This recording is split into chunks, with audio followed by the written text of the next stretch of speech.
Uh, Thank you very much, Doron. I appreciate your help. Uh, my name is Eddy Portnoy. I am the academic advisor and director of exhibitions at the YIVO Institute for Jewish Research. It is a pleasure and privilege to give a talk for the National Library of Israel. I've used the library in Givat Ram multiple times. It's a fantastic collection. Additionally, I use their historical Jewish press website at least a few times per week. It's an absolutely fantastic resource, and I appreciate so much that you created it. This is, if you're unfamiliar with it, a website that's part of the National Library that provides digitized versions of Jewish newspapers, most of them Hebrew and Yiddish, but also in multiple other languages. And it's a growing collection that gets really larger every day. And it's as I said, it's a fantastic resource. And if I'd had it when I was writing my book, Bad Rabbi and Other Strange But True Stories from the Yiddish Press, the book would not have been 300 pages. It would have been 1,000 pages, because that's how rich historical Jewish press website is. Um, in any event, the Olga Lempert from the library asked if I would. I think they were requesting something humorous or tangentially humorous for in connection with Purim, which is this week. So Purim Sameach, everyone. So I have worked previously on parodies of the Passover Haggadah. And this is an interesting phenomenon that's part of Jewish literary life. And obviously, parodies of religious texts exist for all religions. There's something quite interesting about the Jewish aspect of this. Whereas most parodies of religious texts were created to attack those very texts, the vast majority of parodies of Jewish traditional texts, and virtually every Jewish traditional text gets parodied.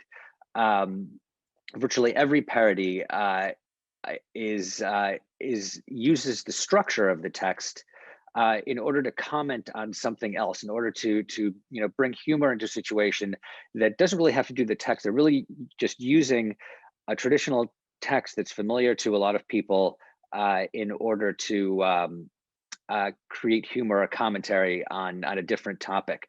So that's one of the interesting things about the Jewish aspect, is that they're not tearing down the texts. I will just add that Soviet Yiddish parody of Jewish texts does try to tear down the text. That's really, the communist and Soviet parodies do that, but the vast majority of other texts don't.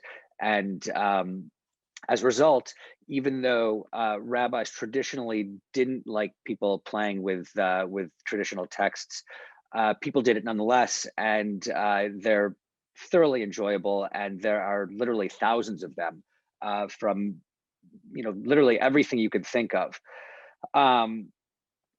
Now, if you're interested in parody of Jewish texts, in particular Hebrew parodies, I suggest you take a look at Israel Davidson's 1907 book called It's Entitled Jewish Parody, which is actually really a bibliography of Jewish parodies up to 1907. It's quite interesting. Davidson was a scholar who's best known for Otzar Shira V'Piyut, but he also wrote his dissertation on Jewish parodies. So this is just something interesting that he did. If you're familiar at all with parodies, in particular in connection with Purim, you might be familiar with Masechet Purim or Masechet Shikorim, which are Talmudic parodies of that about in connection with Purim that are very well known. There was and these begin really in about the 12th century, and there are a number of parodies written of traditional texts in Hebrew up until about the 14th century. But from about the 14th century to the 18th century, there's very little happening. They're really the parody sort of it doesn't completely disappear, but printed texts, published texts, parodic texts don't really exist so much from that period. And as you have developments in printing technology, you have cheaper ways to disseminate printed matter, and that plays a pretty significant role in the dissemination of all literature, and parodies included as well. Now, parody really begins during the Haskalah, during what's called the Jewish Enlightenment period. Maskilim were very interested in creating parodies. Yosef Perel is one example. He wrote Megillat Mirin, Bochen Tzadik. These were parodies and satires of his social and political enemies, the Hasidim. So the Maskilim really began something significant with their interest in parody. Now, as far as parodies of the Haggadah go, the earliest parodies of the Haggadah from the modern period that are extant, you can find beginning with the Jewish labor movement. And one example of an earlier one is in April 1887, in a newspaper called Arbeiterfreund, the Workers' Friend, which was published in London. They publish and it's not a full parody. And I just want to add that a lot of the parodic material relating to Haggadot is they're not complete parodies. They don't parody the entire Haggadah, but often they pick and choose certain aspects of it. And you can understand why, because the Haggadah, after all, is one of the best known Jewish texts. It's a text that people from young children, to adults are all familiar with because they participate in the Seder, and this is the text that's read during the Seder. So from the time you're a child, you hear the same texts repeated over and over again. And when it comes to parody, it's very useful to have solid structure. So things like the 4 questions, the 4 sons, the 10 plagues. It was very easy to take these structures and fill them with new material that related to a variety of different topics. And you have virtually every topic. So, when it comes to parodies of the Haggadah, every aspect of Jewish society was subject to this kind of satire. These Haggadahs, mocked the poor, the rich, communists, socialists, capitalists, the Orthodox, alcoholics, farmers, lepers, immigrants, waiters, men, women, politicians, rabbi, Hebrew teachers, and even vacation homes. If you could imagine a topic being mocked by the Haggadah, it exists. And I assume that a lot of people are familiar with the fact that this is an ongoing phenomenon. I deal in particular with Yiddish parodies of the Haggadah, but they exist in many different languages. And as I said, it's an easy text to parody. Everyone's familiar with it, and it's something that continues up until this day. So what I mentioned before about one of the earlier parodies created by the Arbeiterfreund, a socialist Yiddish newspaper based in London.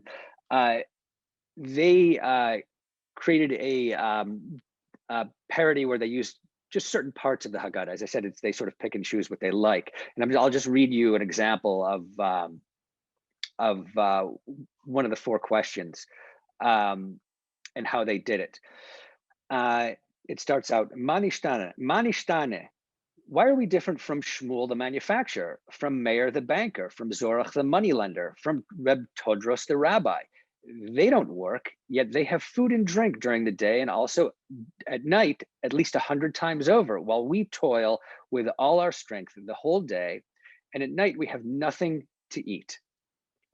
So this is just, their example of one of the four questions, and from the perspective of a poor laborer in 1887.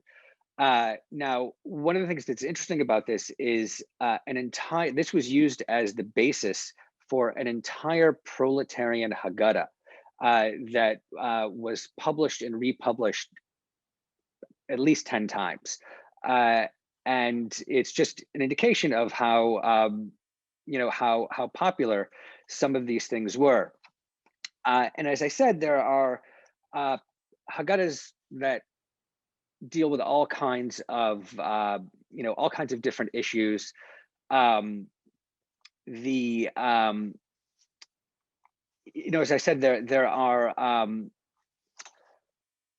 I deal with the Haggadahs mostly from Poland from the intra-war period, but they exist in the Yiddish presses of New York, of Paris, of Moscow, Warsaw. Anywhere there's a Yiddish press, you'll find a parody, and they deal with all kinds of topics.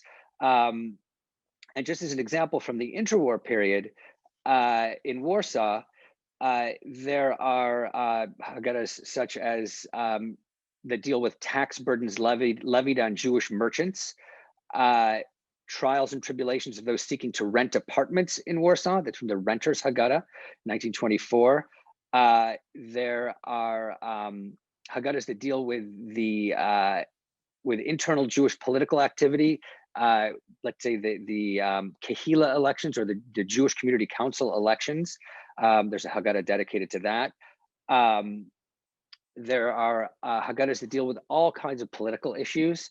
There are Haggadahs that deal with high interest rates, with beauty pageants, with unsavory business practices of Warsaw's Jewish businessmen. Really whatever you can imagine. And even though I think today we're really just going to be discussing, and in a few minutes I'm going to start a PowerPoint where I'll show you some images from these materials. And almost all of what I'm going to show you is from Poland, but I just want to mention that there's really fantastic material available in Yiddish from the New York Yiddish press, and I'll just read one example of what some of this is like. So there was a Yiddish satire magazine called Der Grosser Kundis. It ran from 1909 to 1927. Every year they would have a special Pesach issue, and they would always parody certain components of the Haggadah. And this is one example. It's from 1916. Some of the details will seem somewhat dated, but the underlying dynamics they'll sound somewhat familiar. So this is their version of the Four Sons. And obviously it's relevant to American immigrant Jewish life at the time. So, and it starts as follows: the wise son, he's a shtetl horse thief who escaped from prison, stowed away on a ship to America, where he became a horse poisoner and a gangster until he managed to become a saloon keeper and a politician. Today, he's the president of his synagogue, a fighter for Judaism. In short, a mensch. The wicked son is a man who fills his wallet with relief receipts for victims of the war that he picked up off the ground and shows them to volunteers asking for money to prove what a big philanthropist he is. See how much I already gave? The simple son is a kid who sits with a girl until 2 a.m. waiting for permission to kiss her. The son who doesn't even know how to ask a question is a traveling salesman who only comes home on Passover to find his wife about to give birth and doesn't think to ask how a woman can be pregnant for 12 months. So you sort of get an idea of what this is like. Now, one of the I just want to talk briefly about the way in which Haggadah parody, or at least the medium for it, got started. So during the 19th century, in the Pale of Settlement and in Congress, Poland, this was the area that comprised the largest Jewish community in the world. There are between 4 and 5 million Jews. The vast majority of them are Yiddish speakers. And yet during this time, during the 19th century, there's only a tiny inkling of a Yiddish press. You have one Yiddish newspaper from 1862 to 1872, that's Kol Mavasser. And then you have from 1881 to 1889, Yiddish's Volksblatt. And that's the only press the only newspapers that the Jews are permitted in the Russian Empire. They're both censored, and in spite of that, they're both extremely popular because this is really the only regular weekly reading material that Jews are permitted in the empire. Now, one well-known writer, Yud Lamed Peretz, along with some colleagues of his, wanted to create a Yiddish periodical because they understood there was a very large potential readership that wasn't being served. And so in the 1890s, they realized that there was almost every month there was at least one Jewish holiday. And if there wasn't a Jewish holiday, you could use Shabbos or Chol HaMoed in a pinch. And the reason for doing this was because the Russian government allowed publishers to print what were called one-time journals. In Russian, this is known as Odnodnevnie Gazety. It's something that was just printed one time. It's not a regular publication. So while the Russian government wasn't permitting Yiddish newspapers, they would permit people to publish something once. So, calendars could be published, little magazines could be published, but it was just really, sort of one time they were allowed to do it. So with this idea in mind that there was a Jewish holiday virtually once a month, Peretz and his colleagues thought, well, let's create a kind of fake periodical that we'll call Yontif Blättlach, or holiday pages. And so they did this, and they created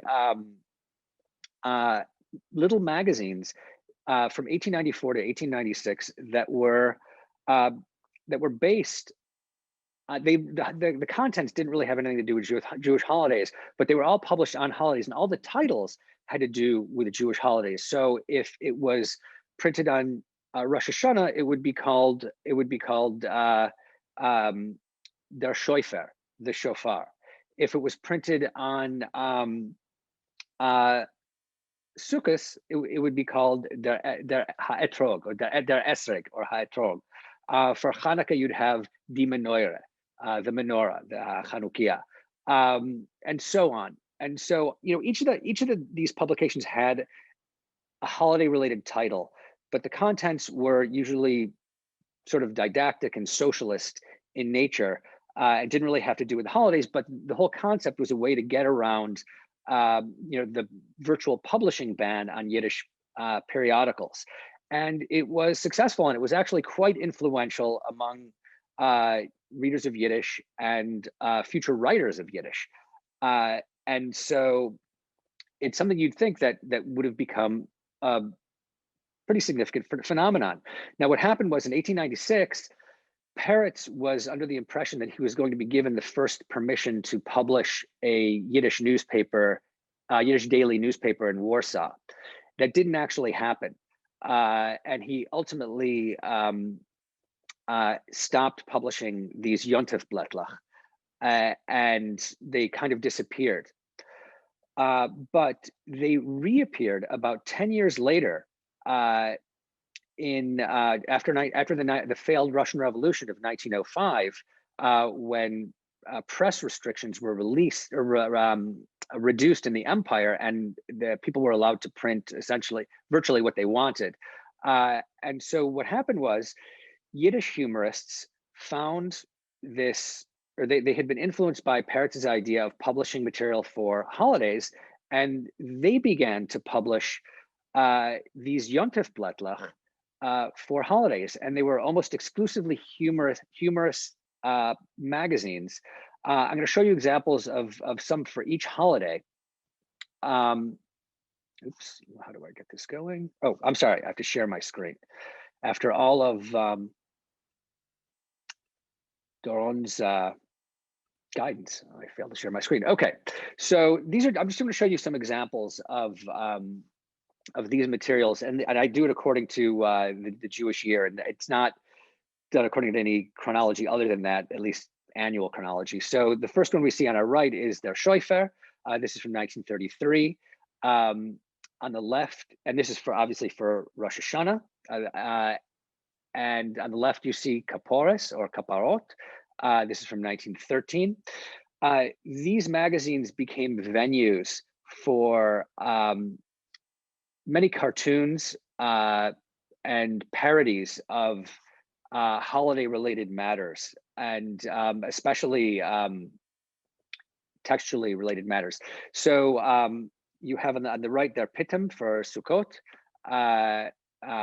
and on the left you have Hanukkah Gelt for Hanukkah. You have on the right Homintash for Purim, and what you see in the cartoon is it says Unser Shalach Monos, our Shalach Monos, our Mishloach Manot. And this is, different things, different gifts are given to all kinds of different people and organizations, and it's all, satiric and tongue-in-cheek, and often quite mean.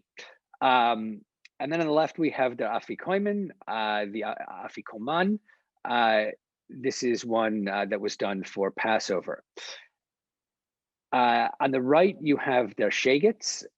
This was also the one that was done for Passover, and you could see this is reference to Korach, the eating of the 3 items, and this is a regular theme. And on the left is their Greener, and this is the 10 Commandments for women on vacation, and it's a woman writing her own 10 Commandments. And so what happens in these different holiday magazines is that the texts from the traditional texts from each respective holiday get parodied. And when I first discovered these materials, I first of all found it very interesting that there was such a large number of magazines dedicated not just to the holidays, but to parodying traditional Jewish texts. I've just found this to be a fascinating phenomenon. In fact, one interesting statistic from the period from the 1880s through the 1930s is that approximately a quarter of printed periodicals in Yiddish were humorous periodicals. There was a great dedication to producing humor materials in Yiddish, and what you see in front of you is just symbolic of that. So one of the things I also discovered, after I found these materials, and I found most of these in the YIVO Institute for Jewish Research. When I was in grad school, I now happen to work there, which is also quite nice because I still have access to these materials. But one of the things I discovered is when I first saw them, I began to make a bibliography of them. And what I discovered was that the vast majority of them were Passover related. There were more humor journals created for Pesach than any other holiday. And, as I said before, it makes perfect sense as to why. Pesach is a holiday that the entire family participates in. Everyone is familiar with the Haggadah and its structures of the 4 sons, the 4 questions, the 10 commandments. I'm sorry, the 10 plagues, and it's known to everyone. Additionally, you got a week off for Passover, and so reading material needed to be produced for it. So that's another reason that there are more humor magazines for Passover than anything else. It was part of a desire on the part of publishers to create material to sell and for customers to buy and read during the Passover holiday. So that's just one of the reasons that it's so incredibly popular. And I just want to show some more examples of these kinds of things. Now, in addition to these kinds of Yontef Blättlach or holiday magazines that I've shown you, there were also regular weekly humor magazines in every Yiddish speaking settlement in the world. So you have them in Warsaw, New York, and you have them in the Soviet Union, you have them in Paris and Buenos Aires. You can find them virtually everywhere, but because Warsaw and New York were the two major Yiddish cultural centers, you have far more there than anyone else. So these are just two examples of different humor magazines that aren't holiday related. The one on the right is called their Bluffer, and the one on the left is called their Shegitz. They also, for holidays, would publish special holiday issues with material, cartoons and parodies connected to the holidays. And you can see on the one on the left, you could see Le Coven Purim. And what you see is a man on the way to synagogue. In one hand, he's got the Megillah, and the caption says, "El geht mitten Gagel and Shularan." He's going with his noisemaker in shul. And obviously, this is a terribly sexist cartoon. That was sort of the nature of cartooning during this period, but he's bringing his wife. His wife is his noisemaker. You can laugh or not. Okay, so like I said, there are dozens and dozens of specially created magazines for Passover that include parodies of the Haggadah or portions thereof, and they all consider in some way the holidays concepts and traditions. So what you see in front of you is a magazine called Haggadah or Haggadah. It's from Warsaw, 1914. During this time, there were serious problems with in Poland with anti-Semitism, and so this is what this particular cartoon references. You have Haggadah. You have the goat who's actually a Jew. So he's the one that everyone's after, and so you have a cat and a pig and a stick, and the angel of death, and all of these items are lining up to get the Jew, and they have different things written on them. On the cat and the pig, they're names of well-known anti-Semites, Russian anti-Semites. On the stick, you have the anti-Semitic press. The fire has boycott written on it. There was a significant boycott against Jewish shops, and so on and so forth. You could see how it takes the story of Haggadah and create in order to create a cartoon out of it. This is from the same year. This is called Karpus. And as I said, you'll see, in the tradition of the Yud Lamed Peretz Yontef Blättlach, they all of these magazines use some holiday related title. So what this shows is a group of Eastern European anti-Semites trying to read the Haggadah. And it's caricatured them, and the idea is they're taking their enemies and mocking them. And this was, in the world of politics, the Jews really had no voice. But in the world of the Yiddish humor magazine, they could really take their enemies to task, and they generally did. This one is from slightly later. This is called the Haggadah of the Current Moment. It's from 1928, and it's to the land of milk and honey. And what it shows is two Jewish politicians, and this is already in interwar Poland, where Jews are being elected to the Sejm. And in this case, you actually have Yitzhak Greenbaum and Leon Reich, who are two Zionist politicians who are leading the Zionist Jews who are supporting them into the Sejm, as opposed to telling them to go to Eretz Yisrael.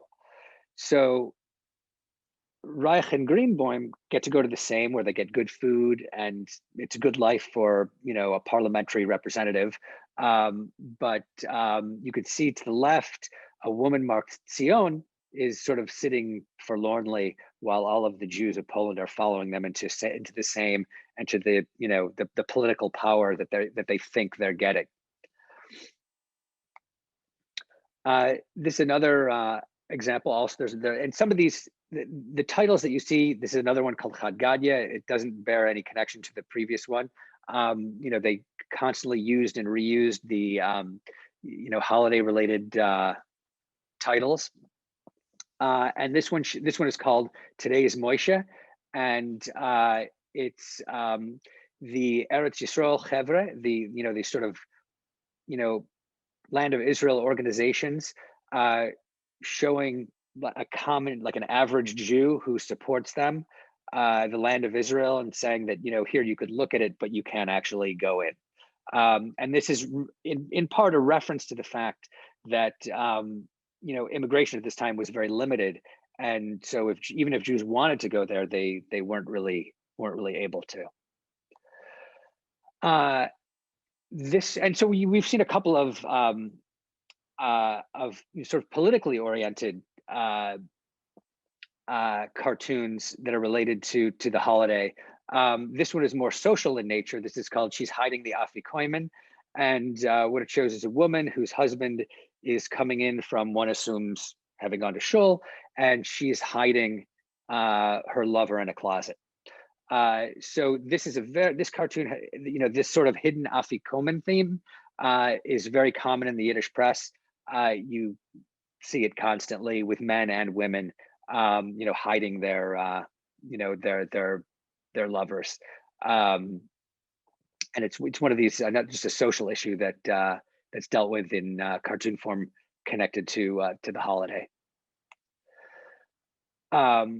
This one is called Maror, and it's this shows two Jewish politicians grinding up horseradish, and it's Yitzchak Greenbaum and Noach Perlutsky, and they're grinding forced Sunday rest. The Polish government they didn't want Jews, they didn't want anyone working on Sunday because it was officially their day of rest. But for the Jews, this was particularly difficult because they couldn't work on Saturday. So if they also couldn't work on Sunday, they lost 2 days of work per week. This was very problematic for their parnose. So this was an issue that these two politicians in 1923 were hard at work to put a stop to. And what you see across from them are Polish representatives of anti-Semitic newspapers crying, not just because the horseradish is being ground up, but because the Jews are going to be successful in getting Jews the permission to work on Sunday, and they're grinding the horseradish into the bowl of Polish Jewish understanding. So so the cartoon, shows you how difficult the situation was, that getting this right for Jews to work on Sunday was doing damage to Polish Jewish relations. And it's just sort of a small window into the politics of the time. And one of the things I can mention here is so much of this material is so very referential in regard to politics and social and cultural issues of the day. So just as an example, unless you're a historian who's very familiar with the comings and goings of Polish Jewish history during this period, this is not going to be a cartoon that is immediately understandable. So it's something that requires a lot of research if you're going to try and understand it. I can also point out that one of the interesting things about these holiday magazines is the way in which the masthead reads, maror, it's done in a very creative, artistic way, done out of horseradishes, or horseradish roots, rather.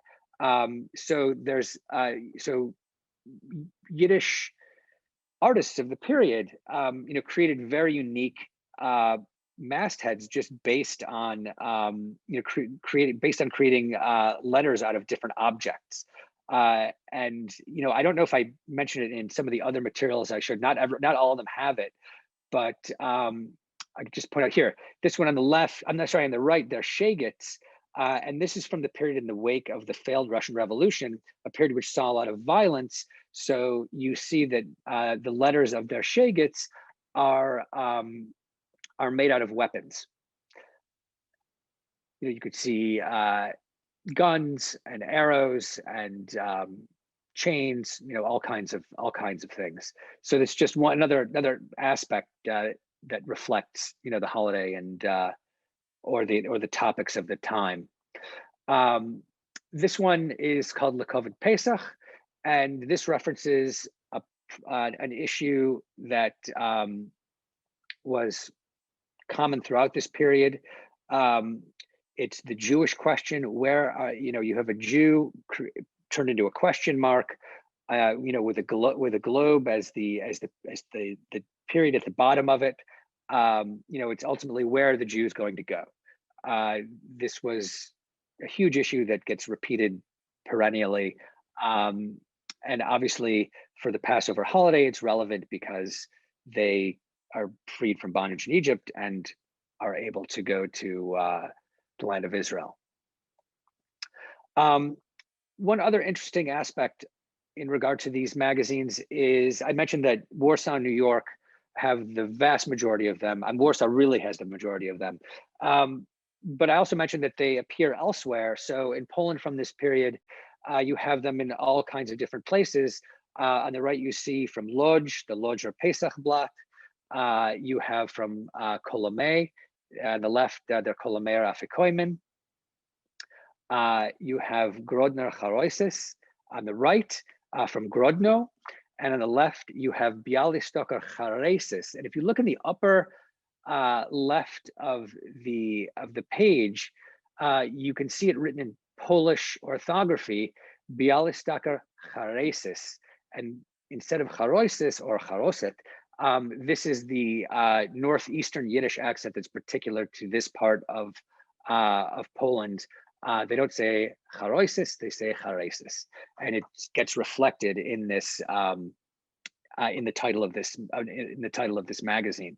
It's just sort of an interesting detail. And all of these magazines, like the others, have parodies in some way of the Haggadah, either partial or whole, mostly partial. And I can start to give you an example of some of this. Here's a magazine called Salzwasser, from Warsaw in 1914. On the left-hand page, this is a parody of the 10 plagues. And what they've done is you have the original 10 plagues on the right, and on the left, the author has taken the letters of those plagues and written words, mostly in Yiddish, of things that are terrible for the Jews of Poland. And it's sort of a broad list of exploiters and hypocrites and landlords and apostates and all kinds of things who are people who are doing terrible things for the Jews of Poland. But one of the reasons that these types of things occur is that all of the writers, all of the authors of these humor magazines were theoretically secular Jews, or let's say non-observant or no longer observant Jews, but all of them had traditional Jewish educations. And so this allowed them to play with these traditional texts in ways that most people couldn't. So if you had a yeshiva education, this was a way to make it relevant to modern politics in a very humorous way. And so this is one of the reasons that so many of these parodies exist, because so many of the writers and the readership had these educations and could easily understand what was happening here when these texts were being parodied. I mentioned earlier that rabbis typically didn't like people to parody traditional texts, but it was done freely without compunction. People enjoyed them. It was something that was incredibly common at the time, and is, like I said, it's still relatively common. Now, some of these Haggadahs are complete parodies. So this one that appears in 1910 is called Haggadah shel Presse, or the Haggadah of the Press, or more specifically the Yiddish press. And this is actually one of the few full, complete Haggadahs, parodies that exists. It's about, I think, a 16-page booklet. And what it reflects is the incredible rise of the Yiddish press during this period. I mentioned earlier, during the 19th century, a Yiddish press wasn't permitted. But after 1905, a Yiddish press in the Pale of Settlement and in Congress, Poland, began to exist with, virtually with very little restriction on the part of the government.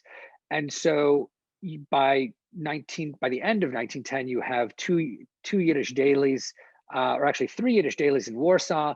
One had existed in St. Petersburg that moved to Warsaw. It was the Yiddish press had become really a force of a cultural, social, and political force that hadn't existed previously, and it was extremely powerful. So this is something that reflects this. Additionally, journalists, which are Yiddish journalists, barely existed as a profession in the 19th century, but by 1910, there were many Yiddish journalists, and it was a legitimate profession, and it was even a way that Yiddish writers could become famous. And they wielded an enormous amount of power. So when Jews wield a large amount of power in a particular community, invariably the Yiddish press of that community takes them to task.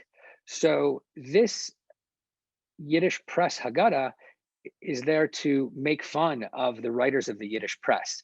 And I'm not going to read it, it's long, but you could see that it deals with, it looks like almost like a regular Haggadah. It has all of the sort of key words in bold, and what generally happens in a Yiddish Haggadah parody is the key words are bolded, and then it's followed with a Yiddish commentary. And because everyone is familiar with the text of the Haggadah, the Yiddish commentary is easily understandable. Now, like I said, you have all different kinds of Haggadahs. This one is from a magazine called Matzevasser from 1912. This is called the Waiter's Haggadah. And it is short, it's just these 2 pages, but it is the Haggadah as told from the perspective of a waiter in a restaurant. And this was, I don't know if any of you have been a waiter in a restaurant, but it's a difficult job. If you're a waiter in a Jewish restaurant in Warsaw, perhaps it's an even more difficult job. And so the writers understood that this was a potentially funny topic to, tell the Haggadah from the perspective of a waiter.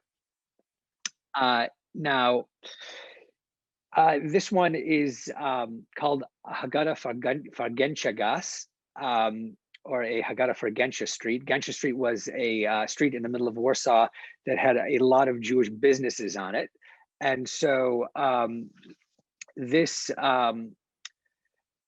one had this one was sort of about watching out for Jewish businessmen. It was meant to make fun of Jewish merchants and to mock them, for their exploitative nature. Okay. So, and one of the things I want to show you from this Haggadah, and it's actually quite interesting. And this is just a brief text that I took from it. What you see in front of you, and I transliterated this to make it easy for everyone to read. But one of the interesting aspects of the Haggadah parodies from interwar Poland is the use of Polish, Hebrew, and Yiddish together.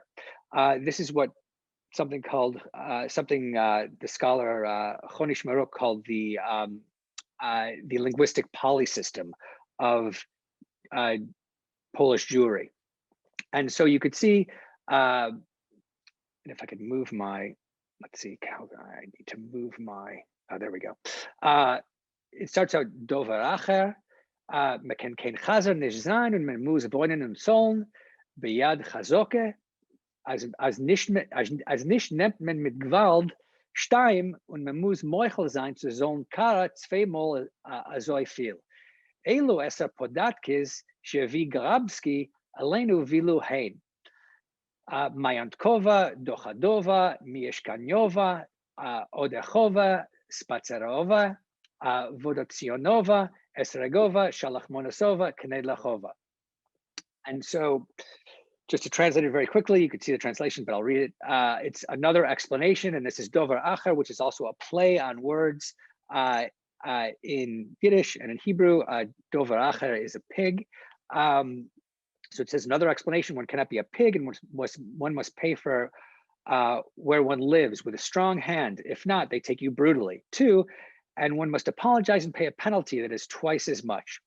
These are the 10 taxes that Grabski, who was the premier of Poland at the time, brought upon us: property tax, capital gains tax, apartment tax, breathing tax, walking tax, plumbing tax, etrog tax, Purim gift tax, matzah ball tax.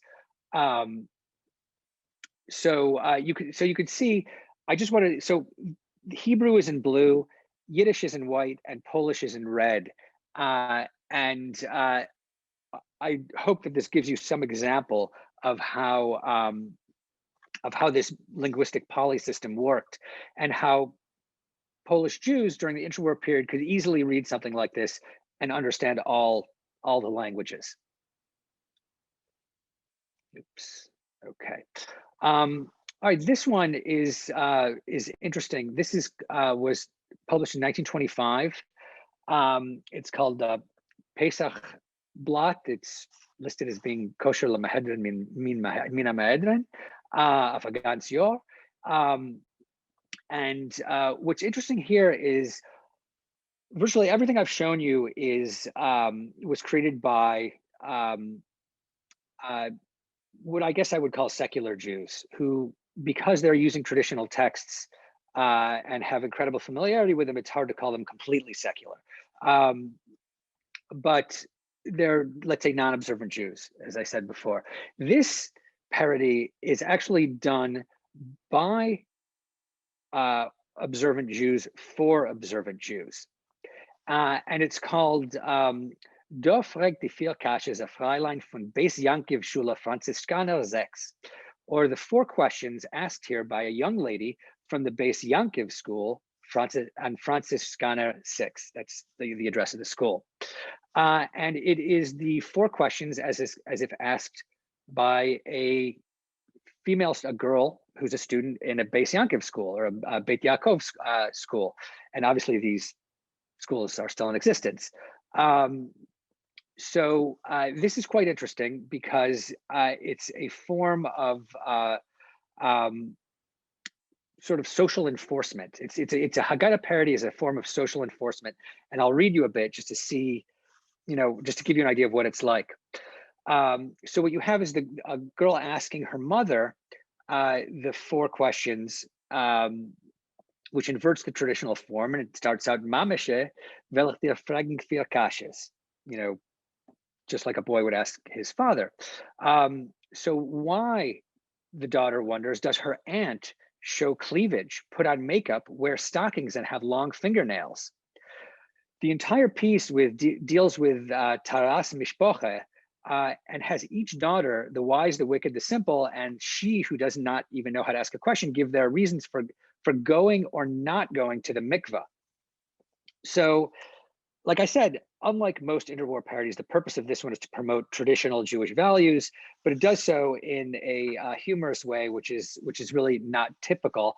And it ends with a version of Dayenu, and it goes as follows: if women would wear wigs and men would wear a beard and payas, Dayenu. If women and men would dance together, but not at Jewish weddings, Dayenu. If Jewish daughters went naked but cut their nails, Dayenu. If our aristocrats would put up a mezuzah and not lay tefillin, Dayenu. And there's a little asterisk next to tefillin, and at the bottom of the page, there's the note of the asterisk. It says, we gave out special pamphlets explaining the requirements regarding tefillin and mezuzahs. So this is really kind of a unique parody in that it's not necessarily for general consumption. It's really directed at the the Torah community, in order to get at least the women, but also the men in many cases to abide by community standards. So that's really something unique. Additionally, it's not from Warsaw; it's from Lublin. So that's another one of these examples from someplace that's not close. One more example I'll show you is this Salzwasser, or salt water. You have the Korach figure as the Depression, the Great Depression. This appeared in 1930 as the Depression took hold. And in his mouth, he's putting a worker, a merchant, and a manufacturer. And that's who's getting eaten by the Depression. And I just put the page on the left to just show you an example of what some of this other material was like. This isn't what you necessarily call a parody, but it uses the holiday themes in order to create commentary on contemporary events. So this is a piece called Moshe by the Partein, or Moses by the political parties. So you have Moses coming to visit the Zionists, Moses coming to visit the Bundists, Moses coming to visit the Agudas Yisrael. And he encounters problems and hypocrisy with all of these parties. And it's this sort of humorous political commentary hitched to traditional Passover holiday material. The last thing I'm going to show you, and I just want to make sure that I have time to do this, and hopefully I can do this quickly. In 1929, I came across not only a number of Yontif Blättlach, or these holiday magazines that had the same woman printed on the cover. And it's the woman you see in the middle of the plate, and the other one you see with the tray of matzo balls on the left. I also found in the daily newspapers of Warsaw dozens of cartoons that had this same woman. Now, when I first saw it, I didn't know who it was. So I was somewhat baffled. But evidently it had to be someone relatively important, because she appeared in so many different places during March and April of 1929. She turned out to be the winner of a Jewish beauty pageant called the Miss Judea pageant. And there were a number of scandals connected to this pageant. Basically, the Polish language Jewish newspaper called Nasz Przegląd, or Our Review, created this beauty pageant. And they had Jewish women from all over Poland send in their photographs. People voted on their favorite contestants, and then a runoff pageant was held at a big hotel in Warsaw. And all kinds of local Jewish celebrities, from actors and directors in the Yiddish theater to Yiddish writers and journalists, photographers, all kinds of well-known figures in the Jewish community were judges and participated in this pageant. A woman won the pageant. Her name was Sophia Oldak, and she was brought around town to different locations in the Jewish community with the editors of Nasz Przegląd for photo opportunities. And so she was brought to the Yiddish theater. She was brought to the Sejm. She was brought to practice kibbutz in a suburb of Warsaw to pose with the Chalutznikim. And she was all over the newspapers. She was also invited to the Warsaw Community Council, the Warsaw Jewish Community Council, or what's known as the Kehila or the Gemine, where the head of the Gemine, the president, a man by the name of Heschel Farbstein, who was also the president of the Mizrahi religious Zionist party, held a banquet in her honor. At the banquet, he praised her beauty and read her portions of Shir Hashirim, or Song of Songs. Now, this was a somewhat sketchy situation, and when the members of Agudas Yisrael, or Agudat Yisrael, found out about this the next day, because of course they would never have attended this, they brought all of their yeshiva students out of the yeshivas to protest in front of the community council building, and they demanded that Farbstein resign because he had insulted the community council. He had disgraced Song of Songs. It became a huge local conflagration. Nash Psheglon, the secular Jewish, Polish language Jewish newspaper that sponsored the pageant, when they saw all the yeshiva students protesting in front of the community council building, they organized their own counter protests on the other side of the street. So on one side of the street, you had secular Jews. On the other side of the street, you had religious Jews. And in the middle of them, you had Polish policemen who had no idea what was going on with the Jews. So this transpired. It began to die down. About a week and a half later, the president of Agudas Yisrael, the ultra-Orthodox political party, dies. It had nothing to do with this. He was an elderly man, but they had to have a large funeral in the Warsaw Jewish Cemetery, at which tens of thousands of people would attend. If you're in Israel, you're familiar with these funerals. Farbstein, who was the president of the Kehila, who had been in trouble with the Aguda the week before, understood that he had to give a eulogy in the name of the Kehila, because that's in his official capacity, that's what he has to do. So he goes to the deceased's family and says, "I'd like to give a eulogy. Is this permissible?" And they said, "Absolutely, of course. This is not a political situation. This is a funeral. You were both members of the same community council. You're colleagues. You must give a eulogy." So he goes to give the eulogy at the funeral. The thousands of yeshiva students who had protested him the week before saw him mount the dais to give a eulogy, and all began stomping their feet and screaming, "Miss Judea, Miss Judea, Miss Judea." And obviously this is not something you do at a funeral, especially the funeral of an esteemed rabbi. And so the rabbis tried to quiet the students down. They couldn't control them. Farbstein understood that he would not be able to give his eulogy, and he was hustled out of the cemetery quickly. The rabbis and the older people among the mourners who were trying to quiet the students down began to fight with the students, and fistfights began to break out. It turned into a complete riot. The dais was smashed so people could grab pieces of wood to beat each other. And as people were yelling and screaming around the cemetery, this well-known Warsaw rabbi had to be lowered to his eternal rest. Needless to say, it was a huge scandal, all a result of the Miss Judea pageant. And so in the end, for Passover of this year of 1929, you had 4 different publications, all dedicated to this pageant and its relationship to Passover. So, on the left, and you can see some of the Yiddish holiday magazines could be somewhat vulgar. In a kind of Yiddish Polish, at the top it says "Ay ay ay to ona ma knedlach," which means "Ay ay ay, look at those knedlach," and you can see the relationship between the knedlach she's holding and her breasts. Knedlach in Yiddish slang also means breasts, so that's what that refers to. And she's serving the editors of Nash Psheglund. And other examples of this include this one.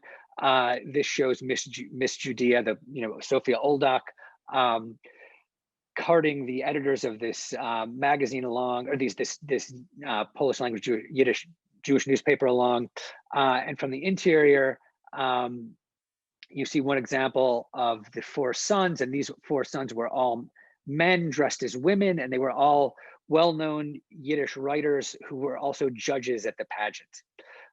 So this is just another way that, on the one hand, really an unknown scandal, and yet a very major scandal became, that was sort of forgotten to historians or wasn't important to historians, allowed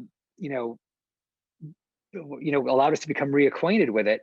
And in addition, you see how the authors of this material use the holiday themes in order to deal with not just the issues of the day, but the Passover Haggadah material itself.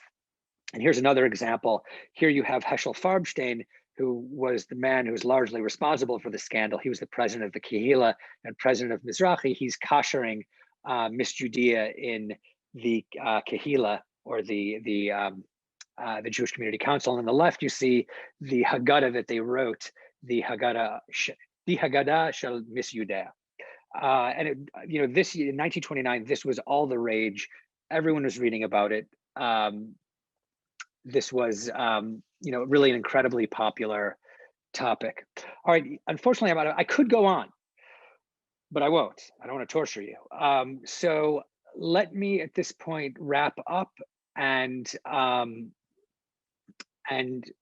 take some questions after that. I just wanted to wrap up by saying that this phenomenon of parodies of the Passover Haggadah is incredibly unique.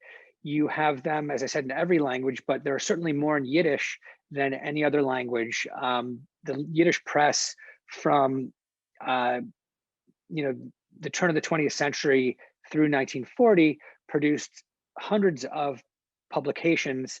As you see, many of them were dedicated to Passover, but others, like daily and weekly newspapers, also published parodies or segments of parodies.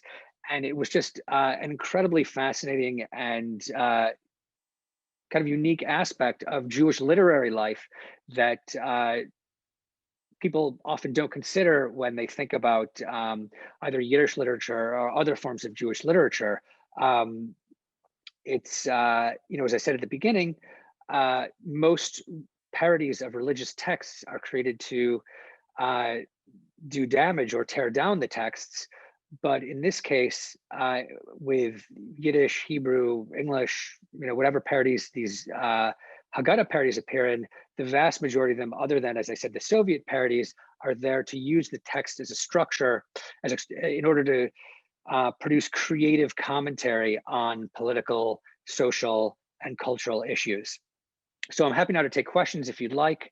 I think Doron may have some for me already. And then I think we may open it up to the floor. So Doron, if you have them, let me know. Thank you very much, Dr. Portnoy. There are many, many compliments in the chat. I will definitely send you the transcripts so you can read them yourself. I'll start with this question.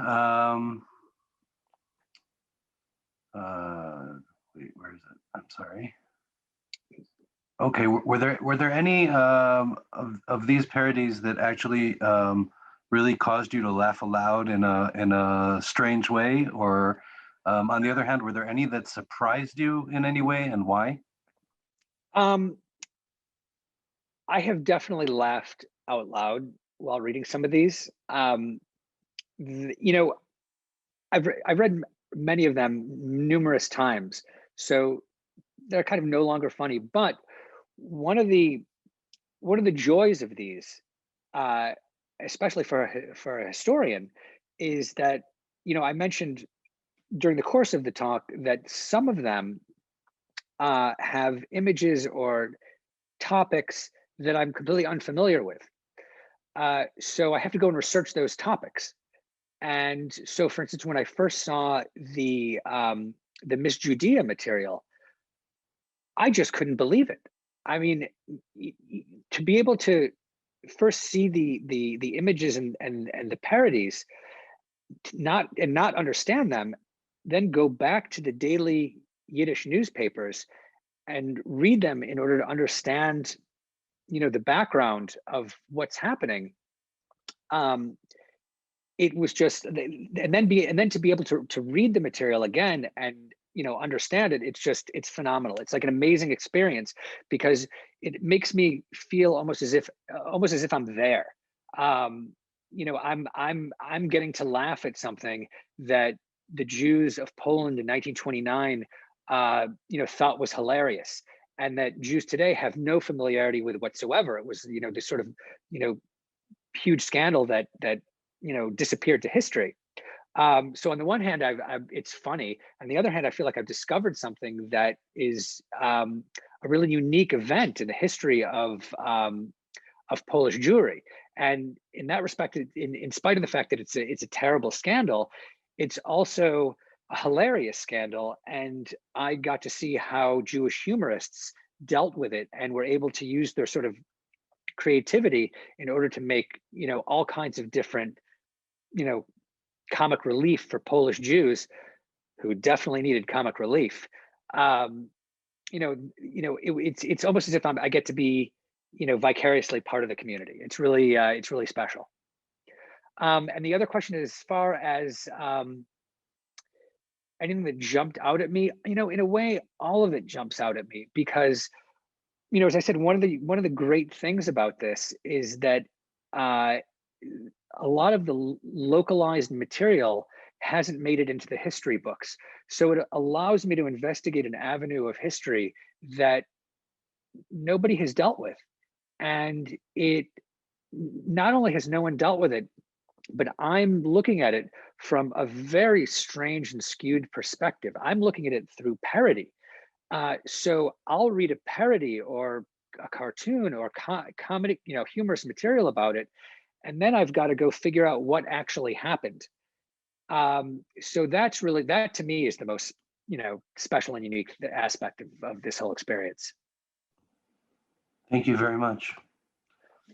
Michelle asked, I wonder, although I understand it's not your area of research, if similar parodies existed in Ladino in the Ottoman Empire, either in the area that is now Turkey or Salonika? That's a good question. I think, I don't know because it's not my area of research, but these have existed. When I started, I said the first examples of this that are extant come from the 12th century. And I believe those are from the Provence area. You also have, similar product material from Spain. It is distinctly possible. The Ladino press certainly was not as large or widespread as the Yiddish press. There may be, this is a Devin Nahr question. Devin Nahr is a scholar of Ladino at University of Washington. He would be able to answer this better than me. So I'm sorry if I'm sending people to Devin Nahr's doorstep, but unfortunately I can't answer the question. I don't know. Thank you very much. Stephen asked, how did you discover these parodies? I discovered them at YIVO. They were, I believe, my dissertation was on cartoons of the Yiddish press. And I first worked on the New York Yiddish press. And to be honest, I don't know, I can't remember the first time these were pointed out to me, but it's more than likely that they were pointed out by Zachary Baker, who was YIVO's chief librarian at the time I was in graduate school. It's more than likely that he showed me some of these, and I simply became obsessed with them. Thank you very much. Will asked, were there parodies of Gemara in this era, or is that something more modern? No, absolutely. I mean, I mentioned that Masechet Purim is a 12th century parody of Gemara. There are many parodies of Gemara from earlier periods and also from this same, late 19th, early 20th century period in Yiddish. There are dozens of them. It's very common, and as I said, the writers of these materials who had become non-observant, had yeshiva educations, and so to parody a blood Gemara was something fun, and it's probably something they did in the base medrash. That I think still happens. People don't blab about it, but it definitely happens. So I think there are lots of Gemara. Like I said, every Jewish text has a parody. It's extremely common. Thank you very much. Bonnie asked, are parodies of religious books uniquely Jewish, or are they done by any other religions? No, they are done by all kinds of different religions. However, as I said, in other religions, the purpose of the parodies was generally to attack the original texts themselves. Jewish activity in this sphere doesn't do that. Jewish activity in parodying traditional texts is simply to use a well-known text in order to create humorous or critical commentary on some contemporary topic. It's more the Jewish version of religious parody is more imitation is the sincerest form of flattery. Because if anything, using these textual structures reifies, it sort of enhances the intrinsic value of the texts. And I think that for most Jews, they understand that the texts themselves are strong enough to withstand, this kind of use. Thank you very much. Irv wrote a comment that I need to read to you. Okay. This has been simply outstanding. The Miss Judea story and the illustrations are incredible. I also appreciate your attention to the detail that these publications went to with their mastheads and type. My in-laws had told me how rich and vibrant the Yiddish press was in Warsaw. You have made this come alive for all of us. Please consider publishing a book on this topic. I'm sure there are many more great stories to tell. And there's a question by. Actually, can I just respond to Irv? Absolutely. So thank you so much, Irv. I really appreciate that. That's very kind of you. And as it happens, I have published a book with some of this material. It's called Bad Rabbi and Other Strange But True Stories from the Yiddish Press. And very quickly, the way that this book came to fruition was that while I was working on my dissertation, I was really just looking for cartoons in the Yiddish press. But while I was doing this, I began to stumble on all kinds of strange stories about Jews in Warsaw, New York, that historians, for the most part, hadn't considered because they were small local scandals, but they were incredibly entertaining, and they held a mirror up to the Jews of these places in these times that was so incredibly fascinating, and it brought them to life for me in a way that traditional history texts didn't. So if you want to read more stories about this, get the book. Thank you very much. Might you have a link for people who would like to purchase the book by any chance? Yeah, I mean, I can give the Amazon link, or I can give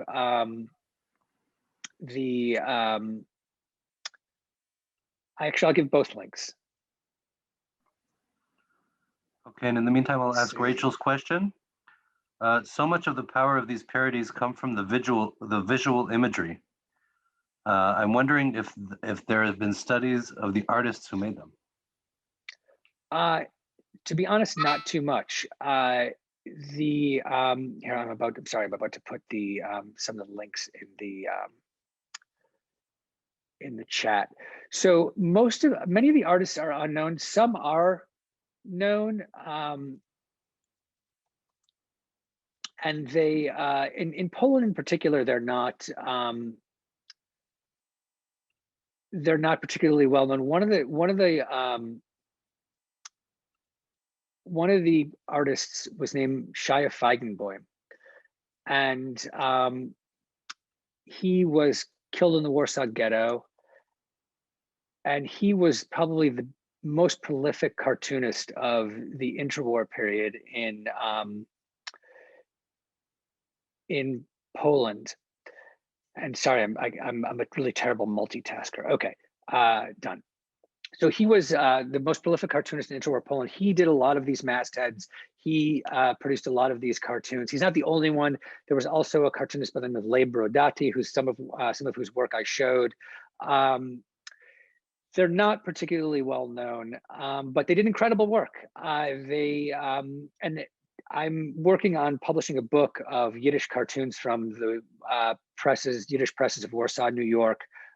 So biographical information in that book will be available. And it's going to take me about a year. So hopefully in and around that time, you'll be able to have more information about these people. Thank you so much once again, Dr. Portnoy. And I'm going to open the microphones for anyone who would still like to ask any questions that I skipped over, with my apologies, or just to say thank you. So Laila Tov from Jerusalem, and we'll see you at our next event. Okay, I'd also like to thank all of you for coming and listening. Thank you. Thank you. Thank you. My pleasure. I have a question. Thank you I noticed on several of the early ones that you showed that Bunch of Schweig was, credited in some way. Is this from the short story, the well-known short story, or is it as a short story using Bunch of the Silent? Was that like a meme, if we want to call it in modern terms? Right. So Bunch of Schweig was the pen name. Obviously, you're referencing the Yud Lamed Peretz story, Bunch of Schweig, Bunch of the Silent, which is a well-known, Yiddish story. Bunch of Schweig was the pseudonym or pen name of a Yiddish humorist by the name of Avram. I believe it's Rosenfeld. Or maybe it's Rosenzweig. No, I think it's Rosenfeld. That was his pen name. He was a producer of many of these Yontef Blättlach, or holiday humor magazines. So it was a pen name that he took. Obviously, I think Yud Lamed Peretz was a towering figure in Yiddish culture, especially in Warsaw. Worldwide, obviously, but in Warsaw, he was he was the towering literary figure, and I think that to a certain degree, he used this as his pen name and a sort of tribute to Peretz and his character. Thank you. Sure.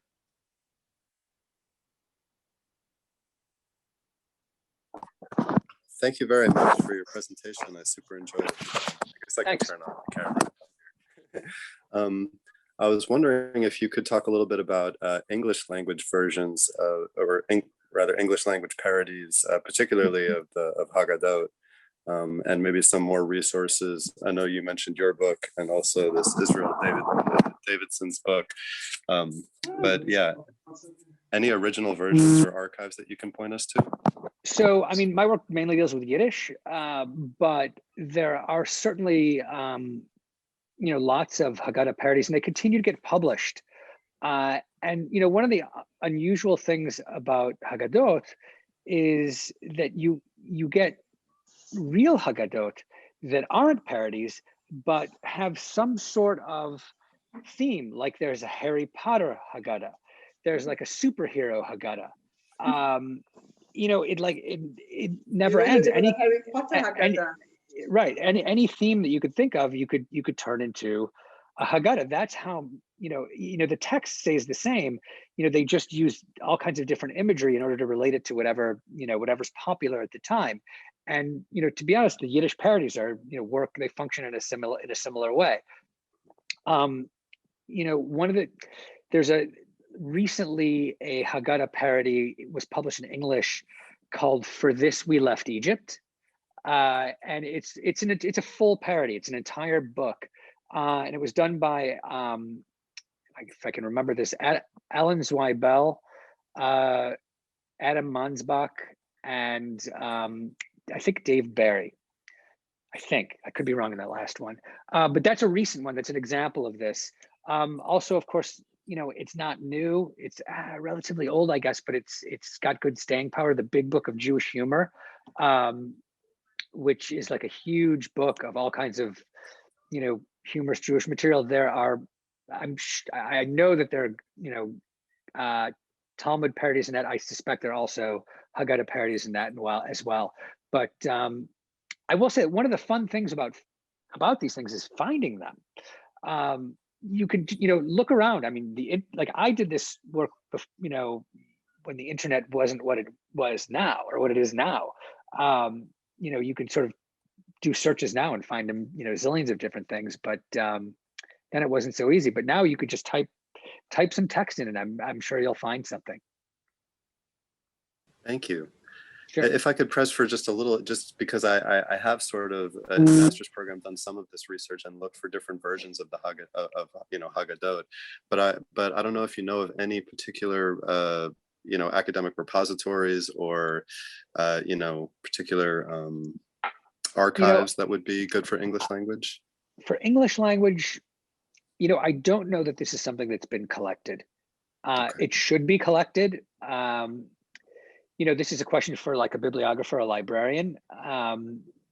It would actually be a great project to, do a book of a bibliography of Haggadah parodies, in all languages. It would be amazing. It would be, for me, it would be a great resource. But in English, it's hard. Like I could point you to Hebrew and Yiddish sources, but not.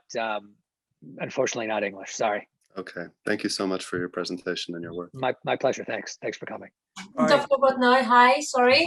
Thank you for your time. I just have a quick question. Were there parodies and Haggadahs published during the Holocaust as well? And are you aware of one, or can we read? I don't know that. Do you mean during the Holocaust? In the Holocaust, in the ghetto, or the publications, or the things. It may be that within Oineg Shabbos, the collection of materials that were buried in the ghetto, it would not surprise me if that existed. When people are hungry, halachman yad is, it's all of that is ripe for parody. So, that's something certainly you could explore. It's, I believe most of that stuff has been cataloged. So, yeah. And the Hitler Haggadah, which was. So that that is from the Yiddish daily newspaper Moment from Warsaw. And if I'm not mistaken, it's from 1934. Mm-hmm. And what's one of the really incredible things about that Haggadah, and it's really just it's very compact. It's just a portion. It's not the full Haggadah. But the last sentences of that, and it's 1934, it says Hitler is coming for all of us. It gives that kind of impression, and it's a stunning premonition. I mean, it's a horrible premonition, but it's like this was how they saw it. They saw Hitler in the guise of a larger history of enemies of the Jews. And so it's actually that one that's available in the Jewish Historical Press website of NLI. So you can actually find that if you go to the Friday edition of Moment, the newspaper Moment, just before or after Pesach, you'll be able to find it. Thank you. Sure. I was curious to know, did you grow up in East Brunswick and your mother was Marilyn Portnoy? I did not grow up in East Brunswick. Okay. I grew up in Detroit. But Portnoy is a relatively common name. It's an occupational name. It means tailor in Russian. My great-grandfather was a tailor, so that's how apparently he got this name. So no, unfortunately, I'm not married to Marilyn. I'm not married or related to, or related to My her. grandfather also was a tailor. He made the gowns for Born with the Wind. Wow, that's great. Yeah, very, very common Jewish profession, tailoring. Yeah. Thank you. Thank you for today. I really loved your presentation. Thanks so much. Hi, your presentation was outstanding. I really enjoyed. I'm a graphics guy, so the artwork was just stunning. And I just wanted to make a small comment that when you do research on Jewish topics, you're usually seeing Gentile illustrators portraying Jews, and Correct. you see all the typical stereotypes. I've been following some hockey stuff, and Rudy Ball, who was a hockey player in the mid-30s, all the illustrations of him in the newspapers have him with this huge hooked nose, and it's really impressive. It's really interesting to see how Jewish illustrators portray their opposition, their the Gentile opposition, and what they do with that. So I thought this was incredible. I think it's just amazing. Also, in terms of the technical skill that they needed to render, all this stuff would have been done in line, eh? There's no, like, it's really something. So thank you so much. It was really refreshing to see it. And I look forward to seeing more. Oh, my pleasure. Thank you so much. Would you mind Anybody speaking else? a little bit to that? For you. Oh. What's that? Eddie, Would any of these have been also recorded in the Polish press? So, I mean, for reference, I know that sometimes the Yiddish is, you know, sometimes, well, that's one side of things. What about, for instance, the riot in the cemetery? Oh, so yes, when there's a Jewish scandal of this size, Of course, yeah. certainly the Polish press at some point begins writing about it. But their perspective often was they were writing about it in order to make fun of the Jews and their, you know, ridiculous little events. So that becomes a moment among Yiddish journalists where they'll actually say in the Yiddish press, the Polish press is starting to write about this, we better cool it. Oh. And the scandal will die down because they don't want to make it a huge conflagration. But that's happening in a number of instances that I've seen. So are the archives available up the same way like the Yiddish Book Center has these massive folios of Yiddish papers, right? Are some of those saved in Poland, or did the Holocaust? Yeah, so yes. All of that? Right. So first YIVO, where I work, has a lot of this material in its library and archives in New York. In Poland, you have YIVO, the Jewish Historical Institute, as well as the Polish National Library, which also has a lot of these old Yiddish newspapers. Ah. Okay, thank you. Dr. Portnoy. Yes. First of all, thank you for the presentation. Thank you. I've been a fan of yours for a number of years. I think I read everything that Tablet. Thank you. And I have a copy of Bad Rabbi, and I'm also happen to be a bit of a Yiddish reader and speaker. And I went to yeshiva, so I'm enjoying this. You're a good target audience. No, just as a bit of irony, I'm sitting in my office in Jerusalem. I'm a lawyer. About a year ago, I qualified to also be a notary, and they ask you to put down the languages that you speak. So I did, of course, English and Hebrew, and I put down Yiddish because it happens. By the way, a few months ago, it couldn't hurt. A few months ago, I almost got a bit of work on doing some testimony, like in a will challenge and things. Okay. But I looked at the list of the notaries in Israel. There's about 2,000, and there were 9 people who had Yiddish, and I was the 10th. So I always like to tell people that I'm the center. I made the minyan now in Israel. I don't know what it means for Israel that there's only 10 Yiddish-speaking notaries left, but that's the reality of the. This is a seltene COVID. Yeah, and I might be one of the youngest ones, and I'm already well across the halfway mark.